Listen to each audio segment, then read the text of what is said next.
ಆತ್ಮೀಯ ವಿದ್ಯಾರ್ಥಿಗಳೇ, ಇವತ್ತು ನಾವು ಇಂಗ್ಲಿಷ್ ಗ್ರಾಮರ್ ಬಗ್ಗೆ ನೋಡೋಣ. ಮೊದಲಿಗೆ ಇಂಗ್ಲಿಷ್ ಗ್ರಾಮರ್ ನಲ್ಲಿ ಕಾಲಗಳ ಬಗ್ಗೆ ತಿಳ್ಕೊಳ್ಬೇಕಾದ್ರೆ ಸಿಂಪಲ್ ಪ್ರೆಸೆಂಟ್ ಟೆನ್ಸ್ ಅನ್ನ ನಾವು ಕಲಿಯೋಣ. ಸಿಂಪಲ್ ಪ್ರೆಸೆಂಟ್ ಟೆನ್ಸ್ ಅಂದ್ರೆ what is simple present tense? Simple present tense ಅಂದ್ರೆ ಏನು? A simple present tense tells us fact or truth. Simple present tense ನಮಗೆ ಏನೇನು ಕಲಿಸುತ್ತಪ್ಪ ಅಂದ್ರೆ ಸಾಮಾನ್ಯ ವರ್ತಮಾನ ಕಾಲ ನಮಗೆ ಸತ್ಯವನ್ನ ಹೇಳ್ತೈತಿ. ಸತ್ಯ ಘಟನೆಗಳನ್ನ ಕಲಿಸ್ತಕ್ಕಂಥ ಕೆಲಸ ಮಾಡ್ತೈತಿ. ಹಾಗಾದ್ರೆ ಅದರ ಸ್ಟ್ರಕ್ಚರ್ ನಾವು ನೋಡೋದಾದ್ರೆ ಸಿಂಪಲ್ ಪ್ರೆಸೆಂಟ್ ಟೆನ್ಸ್ ನ ಸ್ಟ್ರಕ್ಚರ್ ಅನ್ನು ನೋಡೋದಾದ್ರೆ subject plus verb plus object.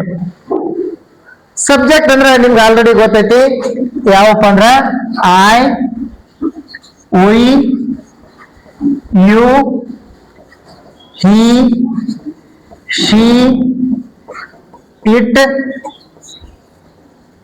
They ಇವೆಲ್ಲ ಸಬ್ಜೆಕ್ಟ್ ಅಂತ ನಾವು ಕರಿತೀವಿ. ಹಾಗಾದ್ರೆ ಇಲ್ಲಿ ನಾವು ಇದಕ್ಕೆ ಸಂಬಂಧಪಟ್ಟಂಗೆ ಒಂದಿಷ್ಟು ಎಕ್ಸಾಂಪಲ್ ಅನ್ನ ನೋಡೋಣ.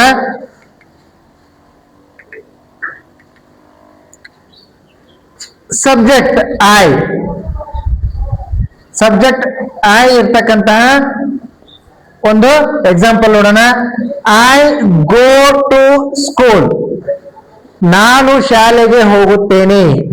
ಐ ಅಂತಕ್ಕಂಥದ್ದು ಸಬ್ಜೆಕ್ಟ್ ಆಗತ್ತ, ಗೋ ಅಂತಕ್ಕಂಥದ್ದು ವರ್ಬ್ ಆಗತ್ತ, ಟು ಸ್ಕೂಲ್ ಅಂತಕ್ಕಂಥದ್ದು ಆಬ್ಜೆಕ್ಟ್ ಆಗತ್ತ. ಹಂಗಾರೆ ಅದೇ ರೀತಿ ಇನ್ನೊಂದು ಎಕ್ಸಾಂಪಲ್ ನಾವು ನೆಕ್ಸ್ಟ್ ಇದಕ್ಕೆ ಎಕ್ಸಾಂಪಲ್ ನೋಡೋದಾದ್ರೆ ವಿ ಗೋ ಟು ಸ್ಕೂಲ್.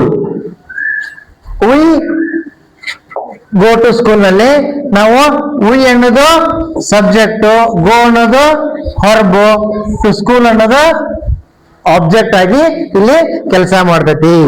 ಅದೇ ರೀತಿ ಉಳಿದಂತ ಸಬ್ಜೆಕ್ಟ್ ಗಳನ್ನ ತಗೊಂಡು ಯು ಗೋ ಟು ಸ್ಕೂಲ್, ನೀನು ಶಾಲೆಗೆ ಹೋಗುತ್ತಿ. ಇದನ್ನ ಯು ಅನ್ನು ನಾವು ಏಕಪುರುಷ ಸಿಂಗ್ಯುಲರ್ ಮತ್ತು ಪ್ಲೂರಲ್ ಎರಡರಲ್ಲಿ ಬಳಸಬಹುದು.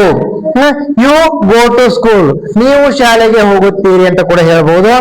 ಅದೇ ರೀತಿ ಇಲ್ಲ ನೋಡ್ರಿ, ಹಿ ಗೋಸ್ ಟು ಸ್ಕೂಲ್ ಅಂತ ಬಂತು. ಇದು ತೃತೀಯ ಪುರುಷ ಏಕವಚನ. ತೃತೀಯ ಪುರುಷ ಏಕವಚನ ಆಗಿರೋದ್ರಿಂದ ಇಲ್ಲಿ ನಮಗ ಏನ್ ಬರ್ತಪ್ಪ ಅಂತಂದ್ರ ಗೋ ಇದ್ದದ್ದು ಗೋಸ್ ಆಗತ್ತ, ಗೋಸ್ ಆಗತ್ತ. ಎಸ್ ಪ್ರತ್ಯಯ ಇಲ್ಲಿ ನಾವು ಬಳಸಬೇಕು. ಹಿ ಗೋಸ್, ಇಲ್ಲಿ ಗೋಸ್ ಅಂತಕ್ಕಂಥದ್ದು ವರ್ಬ್ ಆಗಿ ಕೆಲಸ ಮಾಡ್ತೈತಿ. ಹಿ ಅಂತಕ್ಕಂಥದ್ದು ಸಬ್ಜೆಕ್ಟ್, ಟು ಸ್ಕೂಲ್ ಅಂತಕ್ಕಂಥದ್ದು ಆಬ್ಜೆಕ್ಟ್. ಅದೇ ರೀತಿ next she goes to school. ಅದೇ ರೀತಿ ಇಟ್ ಗೋಸ್ ಟು ಸ್ಕೂಲ್. ಇವು ಮೂರು ಏನಪ್ಪಾ ಅಂತಂದ್ರೆ ತೃತೀಯ ಪುರುಷ, ಇವು ಮೂರು ತೃತೀಯ ಪುರುಷ ಏಕವಚನ.